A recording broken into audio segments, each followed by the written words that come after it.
가끔씩 이런 질문을 받을 때 당황할 때가 있습니다. 그래서 그 사람 키가 커요? 거기는 멀어요? 가까워요? 뭐 이런 질문을 하면 키가 크다 아니면 작다라고 하는 기준이 있어야 할 텐데 그거 없이 물으니 크다고도 말할 수 없고 작다고도 말할 수 없는 경우가 있습니다. 여기서 대전이 가까워요? 멀어요? 그래서 대전은 수원보다는 멀고 부산보다는 가깝다 이렇게 말을 해야 하는 거죠. 무엇인가를 평가할 때 보면 평가를 위해서는 반드시 기준이 있어야 합니다. 기준이 있어야만이 그 평가의 그 값이 옳다 그러다는 것을 알 수가 있는 것이죠. 여러분 우리에게 이런 질문 해보세요. 여러분은 행복하신 분입니까? 나는 복된 인생을 살고 있다고 생각하세요? 그런 질문을 할 때 그러면 행복하다라고 하는 기준이 무엇일까? 복되다고 하는 기준이 무엇일까? 이것을 먼저 정해놓지 않으면 내가 행복하다 아니면 내가 복되다 이것을 말할 수가 없는 것이죠. 가끔 우리는 감정이 휩싸여서 가끔 나는 되게 이렇게 불행해. 나는 너무 행복해. 이렇게 말하곤 하지만 사실은 우리도 모르는 사이에 우리 안에 행복하다라고 하는 기준이 마음속에 있고 그 기준에 의해서 때로는 불행하다, 때로는 행복하다 이렇게 말하고 있다는 것을 우리는 인정을 해야 합니다. 오늘 본문은 정말로 행복한 인생, 복 있는 사람의 인생의 운명과 그 반대된 삶의 운명이 적나라하게 드러나 있습니다. 복 있는 사람의 삶과 운명은 시냇가에 심은 나무와 같아서 철을 따라 열매를 맺고 여호와께서 인정하시는 삶이지만 그 반대의 삶은 바람에 나는 쭉정이 겨와 같아서 심판을 견디지 못하고 망하게 된다는 것입니다. 오늘 이 시편 1편은 우리에게 정말 행복한 삶의 기준이 무엇이고 복 있는 삶의 그 기준이 무엇인가를 우리에게 아주 명료하게 보여주는 본문입니다. 사람마다 불안이라는 게 있죠. 불안이라고 하는 것은 인간이라고 하는 존재의 아주 기초적인 형태이기도 합니다. 근데 불안이라는 것이 왜 생기는가를 찬찬히 생각해 보면 인간이 자기 힘만으로는 해결할 수 없는 무엇인가가 있는 거예요. 이럴 때 인간에게 나타나는 자연스러운 반응이 불안입니다. 그리고 이 불안과 복을 연결해 생각해 보면 이렇게 말할 수 있어요. 인간의 존재적인 이 불안을 극복하기 위해서 인간이 추구하는 것, 그것이 바로 복이라고 하는 것이죠. 사람에게는 누구나 존재적인 불안이 있고 그 존재적인 불안을 극복하기 위해서 추구하는 것이 복이 있다면 이 복을 얻기 위해서 사람들은 자기가 그 복의 가치를 두고 무엇인가 애쓰고 노력한다는 것입니다. 헌신하는 것이죠. 그래서 그 사람이 추구하는 복이 무엇인가를 보면 그 사람의 가치를 알 수 있고 그 사람의 인생이 어느 곳을 향하고 있는가를 알 수 있는 것입니다. 어떤 복을 추구하느냐에 따라서 우리의 삶의 방향이 결정되는 것이죠. 방식과 내용은 달라도 누구나 복은 추구합니다. 어떤 복을 누구에게 얻고자 하느냐가 다를 뿐입니다. 만복의 근원이신 하나님께 만약 이것을 묻는다면 하나님이 보시기에 복 있는 사람은 누구이고 복 있는 사람의 삶의 방식은 어떤 것일까요?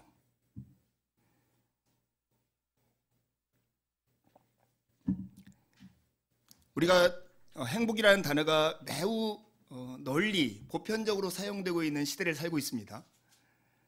그런데 다양한 행복을 추구하면서 그 행복을 얻고자 하는 방식은 마치 하나인 것처럼 여겨지는 시대를 사는 것 같아요. 그것이 뭐냐면 돈인 거예요. 돈만 있으면 내가 추구하는 그 행복을 다 얻을 것 같이 여겨지는 시대를 살고 있기 때문에 우리는 오늘 하나님이 생각하시는 행복의 기준, 복된 삶의 구체적인 내용, 그것을 확인해 볼 필요가 있습니다. 예전에는 먹지 못해서 병이 걸리는 시대였습니다. 결핍 때문에 아프고 힘들고 죽는 사람이 있었습니다. 그러나 특히 오늘날 대한민국의 사회는 무엇인가 덜 먹어서 부족해가지고 아픈 게 아니라 대부분의 아픈 환자들을 보면 너무나 많은 것을 먹고 많은 것을 누리고 너무나 편하게 살기 때문에 아픈 것이죠. 그렇기 때문에 우리는 무엇인가 부족한 것을 채우면 행복한 게 아니라 오히려 우리에게 과도한 욕심을 덜어내야 행복한 시대를 살고 있다라고도 말할 수 있습니다. 여러분, 만복의 근원이신 하나님께 이렇게 여쭌다면 주님은 어떻게 우리에게 답하실까요? 누가 복 있는 사람입니까? 이게 오늘 본문을 향해서 우리가 던질 첫 번째 질문입니다. 여러분, 우리가 문화 속에 있는 유교 문화 속에서 오복이라는 게 있습니다. 여러분, 오복이 뭔지 아십니까? 네. 첫 번째는 수, 오래 사는 거죠. 두 번째는 부자가 되는 거고, 세 번째가 강령입니다. 강령이라고 하는 것은 마음과 몸이 평안한 상태, 쉽게 말해 건강을 의미하고요. 네 번째는 유호덕이에요. 덕을 좋아하며 살아가는 삶. 다섯 번째가 고종명인데 자기의 천수를 다 누리며 살아가는 것. 이것이 오복을 이해합니다. 성경에서 말하는 복도 이와 같을까요? 성경이 말하는 복은 이와 같지 않다는 것이 오늘 본문에 나옵니다. 성경에서 복 있는 사람의 반대말은 이 오복이 없는 사람을 말하는 게 아니에요. 하나님의 뜻을 의도적으로 거역하는 악인들을 복 있는 사람의 반대말이라고 하고 있습니다. 현실에 가장 충실하고 삶에 가장 밀착되어 있는 종교가 유교입니다. 유교는 우리 몸뚱이에 필요한 모든 것에 가장 중요한 것이 무엇인가를 우리에게 보여주는 거예요. 그것이 나타나는 것이 오복일 거예요. 하지만 성경은 오늘 시편 1편은 하나님의 뜻을 의도적으로 거역한 이런 삶을 악인이라고, 그리고 이 악인이 복 있는 사람의 반대말이라고 합니다. 제가 예전에 군대 생활할 때 이 북악산 자락에서 군대 생활을 했는데요. 한 해는 태풍이 불고 엄청난 바람이 불었습니다. 근데 이 북악산이라는 산이 돌산이에요. 악자 들어가는 산들이 다 돌산이잖아요. 그러니 큰 나무들에도 뿌리를 깊게 못 뻗고 그냥 넓게 뻗어 있거든요. 근데 어느 날 아침에 일어났더니 다 동원이 돼가지고 톱, 괭이 이런 것들 다 가지고 나오라고 하더니 우리를 골짜기에 들어갔습니다. 그랬더니 한 30m 정도 되는 나무가 그냥 뿌리가 완전히 뽑힌 채 넘어져 있는 거예요. 아름드리 나무였고 가지가 굉장히 널리 퍼져 있는 나무였어요. 여러분, 이 나무는 산 나무일까요? 죽은 나무일까요? OX 퀴즈로만 한다면 뿌리가 뽑혀져 가지고 누워져 있는 나무예요. 이 나무는 살아있는 나무일까요? 죽어있는 나무일까요? 살아있으나 죽은 나무, 이렇게 말할 수 있을까요? 딱 그런 나무일 거예요. 어쩌면 인간이 하나님이라고 하는 생명의 터에서 뽑혀져 있는 죄인의 상태가 딱 이 모습일 거예요. 마치 우리가 동작할 수 있고 생각할 수 있고 먹을 수 있고 활동할 수 있고 내 힘으로 무엇인가를 이룰 수 있는, 뿌리가 뽑혀져 있는 나무지만 여전히 가지도 있고 그 안에 열매도 있을 수 있고 그 안에 수분이 있어서 뭔가 작용을 하고 있는 것 같지만 실상은 죽은 것 같은, 그게 악인의 모습인 거죠. 뿌리 뽑혀진 나무와 같은 그 모습이 바로 이 복 있는 사람의 반대말이라고 하는 것입니다. 복 있는 사람은 하나님이라는 터 위에 뿌리 박혀져 있는 존재, 그런 존재가 복 있는 사람입니다. 그래서 복 있는 사람의 특징을 오늘 1절에 보면 참 재미있게 표현되어 있습니다. 제가 강조하는 데를 강하게 한번 읽어볼게요. 악인들의 꾀를 따르지 아니하며 죄인들의 길에 서지 아니하며 오만한 자의 자리에 앉지 아니하고. 이게 복 있는 사람들의 특징이에요. 근데 복 있는 사람의 특징이 무엇을 아니하고 세상에 보편적으로 하는 어떤 일들을 거부하는 삶으로 드러나고 있다는 것입니다. 1절의 특징 중에 하나가 뭐냐면 복 있는 사람은 단수형인데요. 이 복 있는 사람의 반대말은 악인들, 죄인들, 오만한 자들은 복수형으로 되어 있습니다. 이것이 번역본만 그러는 게 아니라 원문에도 그렇게 되어 있습니다. 세상에 대체적으로 세상이 가는 길, 하나님과 거역하고 하나님의 반대로 가는 길들은 다수의 길인데 반면에 예수님께서 좁은 길로 가라고 말씀하신 그 길처럼 복된 사람의 길로 가는 사람은 소수이고, 소수이지만 다수의 길을 거절하고 주님의 뜻을 따라서 그의 마음을 향해서 가는 사람, 이게 바로 복 있는 사람의 삶인 것입니다. 여러분, 우리 스스로에게 한번 질문해 보세요. 세상 사람들은 당연하다고 여기는 그것.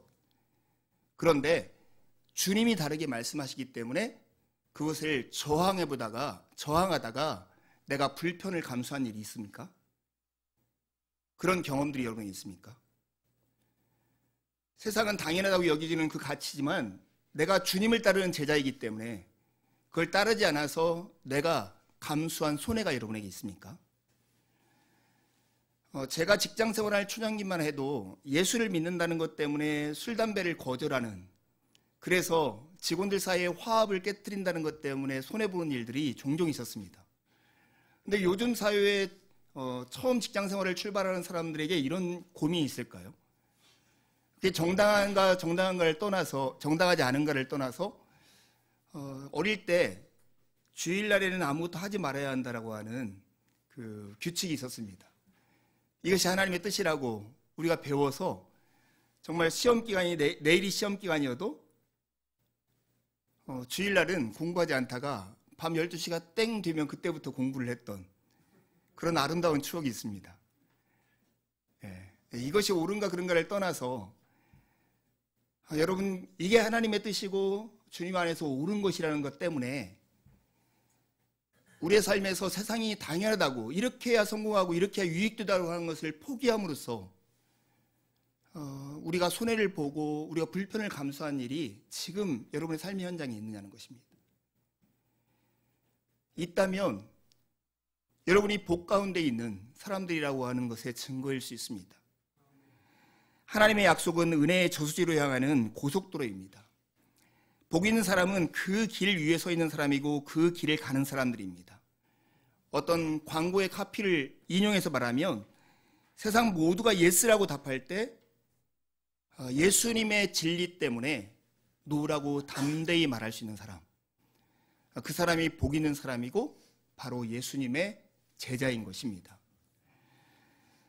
누가 복 있는 사람인가? 이 질문에 시편 1편에 답을 들었다면 이제는 어떻게 살아가는 것이 복 있는 삶인가 하는 질문을 할 차례입니다.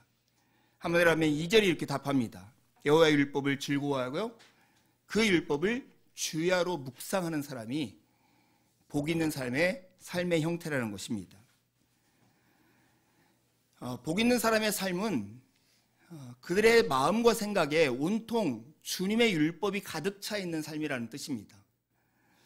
여러분, 악인을 표현할 때 조금 전에 이렇게 말했습니다. 하나님의 뜻을 의도적으로 거역하는 사람. 하나님의 뜻을 의도적으로 거역하는 사람.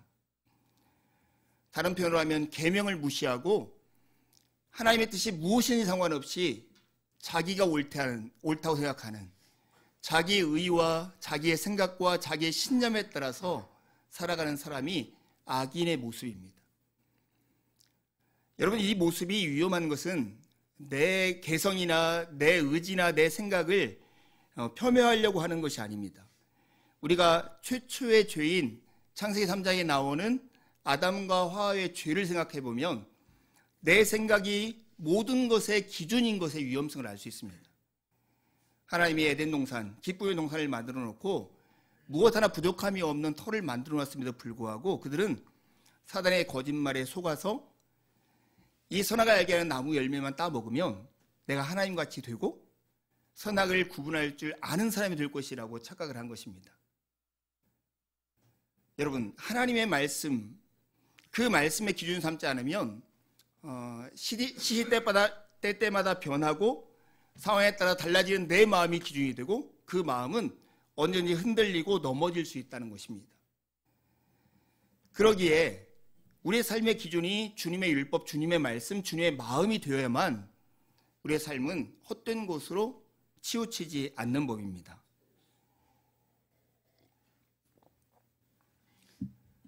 여러분, 우리의 마음을 사로잡고 있는 것이 무엇인가를 한번 생각해 보세요. 하루 종일 내 마음을 사로잡고 있는 것, 내가 늘 걱정하거나 이걸 상상하면 즐거운 것, 그것이 무엇인지를 우리가 한번 되돌이켜 봐야 합니다. 우리가 날마다 근심하고 걱정하는 것이 내 삶을 많이 만들어 갈 거예요. 율법을 묵상하고 그 율법을 즐거워한다는 것은 주님의 말씀이 내 삶을 움직이는 동력이 되게 한다는 것입니다. 묵상이라고 하는 말은 낮은 소리로 반복해서 읊조리는 것을 말합니다. 낮은 소리로 같은 말을 계속 반복해서 읊조리면서 그것을 되새김질하는 것, 그걸 묵상이라고 그래요. 묵상을 한다고 해서 내 삶이 뭔가 달라지는 마치 주문 같은 것이 묵상은 아닙니다. 그런데 이 묵상을 하면 하나님의 말씀이 내 마음에 잘 새겨져서 내 삶을 움직이게 하는 동력이 된다는 것입니다. 그래서 이 묵상이라고 하는 것은 내 삶을 믿음과 순종으로 이끄는 불쏘시개와 같은 역할을 하는 것입니다. 여러분, 말씀을 묵상하고 있습니까? 우리는 여러 가지 일을 하면서 그 일을 위해서 정말 오랜 시간을 투자하고 연습을 합니다. 우리가 각자가 다 하고 있는 일들이 있고 하는 일들이 참 귀한 일들입니다. 그런데 여러분, 그 일을 여러분 훈련 없이, 배움 없이, 노력 없이 지금 이렇게 하고 있습니까? 아닐 거예요. 적어도 자기가 전공한 분야에서 일을 하고 있는 사람이라면 대학에서, 직장에서 십수년 적어도 일을 했기 때문에 지금 이 자리에서 이 일을 하면서 이 일이 주는 유익들과 기쁨들을 누리고 있을 거예요. 그런데 참 이상한 것 중에 하나는 뭐냐면, 신앙에 있어서만은 마치 신비한 방법으로 어느 날 내게 믿음과 묵상과 기도가 훈련 없이 뚝 떨어지는 것처럼 여길 때가 많다는 거예요. 묵상도 하나의 언어라고 하면 우리가 외국어를 배우는 것처럼 훈련을 통해서만 내 삶에서 익숙해질 수 있는 것입니다. 여러분, 당장 그리 보이지 않아도 결국에는 망하는 길이 있습니다. 악인의 꾀를 따르고 죄인의 길에 서며 오만한 자의 자리에 앉는 것입니다. 복 있는 삶을 누리고 싶다면 주님의 말씀을 즐거워하고 그 말씀을 주야로 묵상하십시오. 그것이 복 있는 삶을 살아가는 우리의 태도인 것입니다. 몸된 교회가 설립된 이후로 최초로 이루어지는 일이 최근에 생겼습니다. 이게 뭐냐면 하루의 시작이라고 하는 성경 통독 모임입니다. 지금 13명이 참여해서 9일차까지 하고 있습니다. 여기 참여하지 않으신 분, 궁금하신 분은 말씀해 주시면 누구든지 참여할 수 있습니다. 하루에 12분 정도를 투자해서 성경을 읽으면 1년에 1도 갈 수 있는 프로그램입니다. 교회에서 하는 모든 프로그램을 제가 하자고 해가지고 늘 했습니다. 근데 이것은 제가 하자고 한 게 아니고 다른 사람이 하자고 해서 제가 그 모임에 참여했습니다. 여러분 꼭 참여해 보시길 바라요. 저는 주로 이 성경을 듣는데요. 이게 들으면서 이전에 읽지 못했던 새로운 부분들을 이렇게 발견하면서 되게 즐거움을 느껴요. 한정숙 권사님은 오늘 아침에 왔더니 9일차를 읽어야하는데 23일차를 읽고 계시더라고요. 늦는 분들도 금방 따라잡을 수 있고 지금부터 시작해도 9일부터 읽어도 됩니다. 지금도 창세기를 읽고 있습니다. 하나의 말씀이 우리의 마음을 사로잡도록 말씀을 읽고 듣고 묵상하고 때로는 연구하고 이런 일들이 우리의 삶에서 훈련처럼 되어야 합니다. 근데 오늘 이 시편 1편을 나누면서 복 있는 사람이 반대말의 악인이고 복 있는 삶을 살아가는 형태가 율법을 사랑하고 주야로 묵상하는 것을 넘어서 더 큰 깨달음이 제 안에 하나가 있었습니다. 그것은 이거였어요. 여러분, 복 있는 사람은 이라고 시작하는 시편 1편이 누구에게 주어진 말씀이냐는 거예요. 이것은 믿지 않는 사람들에게 너희들 이렇게 하면 복 있는 사람이 될 거야 라고 주어진 말씀이 아니었어요. 하나님의 백성인 이스라엘에게 이미 복받은 너희들은 이렇게 살면 복을 누리게 될 것이라고 주신 말씀이라는 거예요. 신명기 보면 이스라엘 향해서 이렇게 말합니다. 이스라엘이여 너는 행복한 사람이로다. 여호와의 구원을 너같이 얻은 백성이 누구냐? 그는 너를 돕는 방패이시오 내 영광의 칼이시로다. 이렇게 얘기하는 거죠. 너희는 행복한 사람이다. 이미 복을 받은 사람이다. 여호와의 구원을 너같이 얻은 백성이 없다. 근데 여러분 아십니까?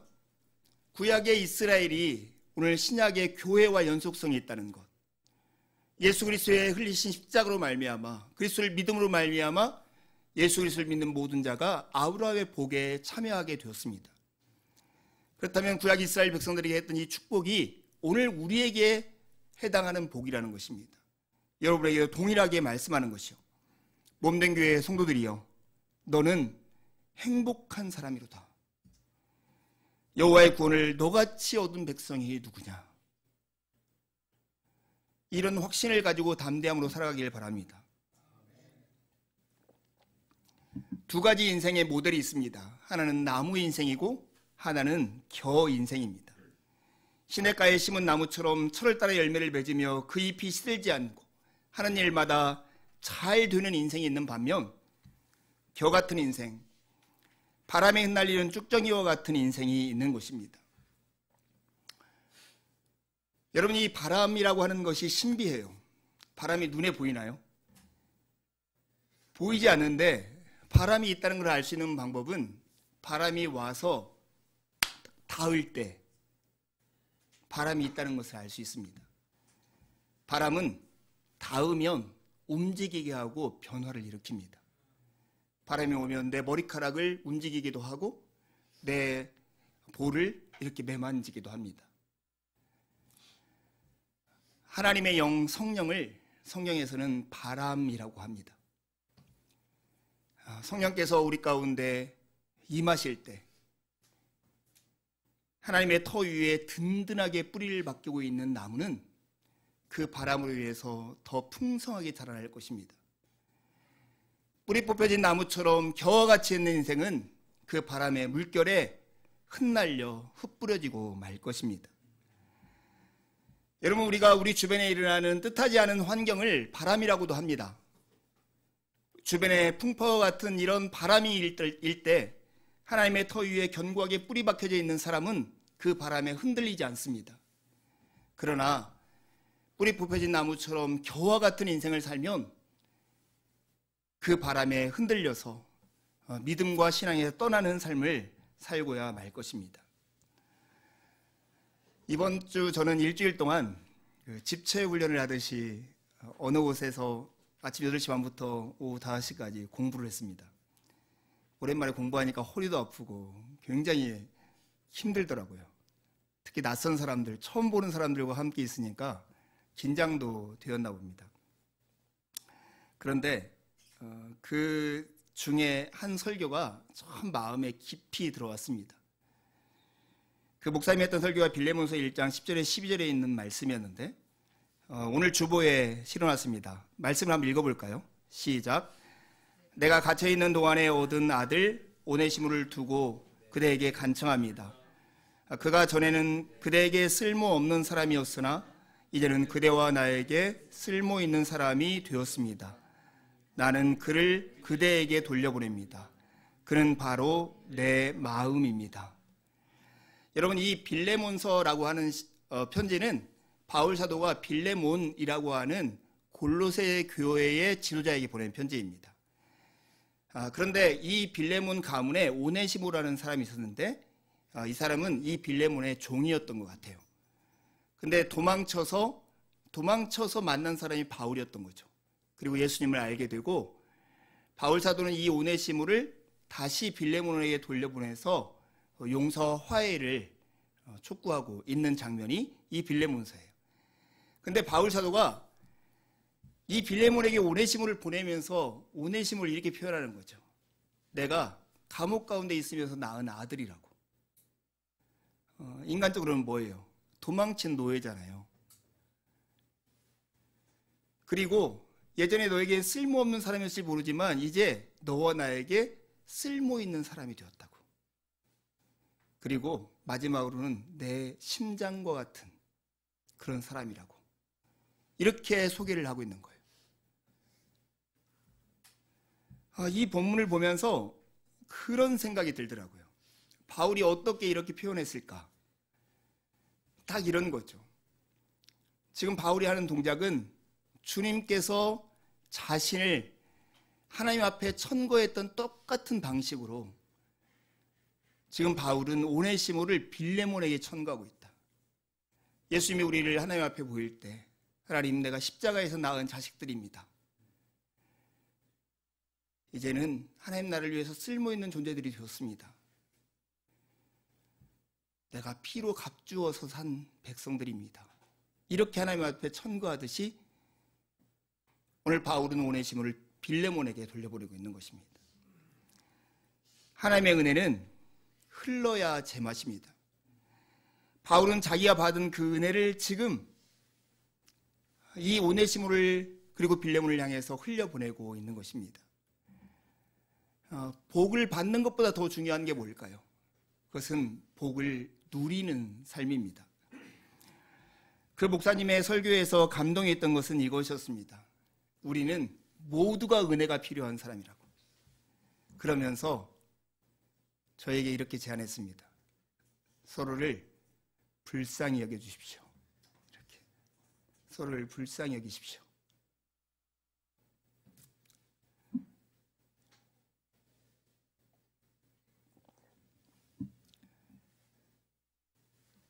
어느 날 당신의 아내가 이렇게 앉아있는 모습을 보고 아내가 너무 불쌍히 보이더라는 거예요. 자기를 만나서 고생한 것, 수고했던 것들을 보면서 그런 마음이 들더라는 거예요.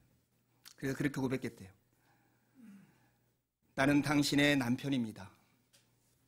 나는 당신의 남편인 것을 결코 포기하지 않겠습니다. 이렇게 고백했대요.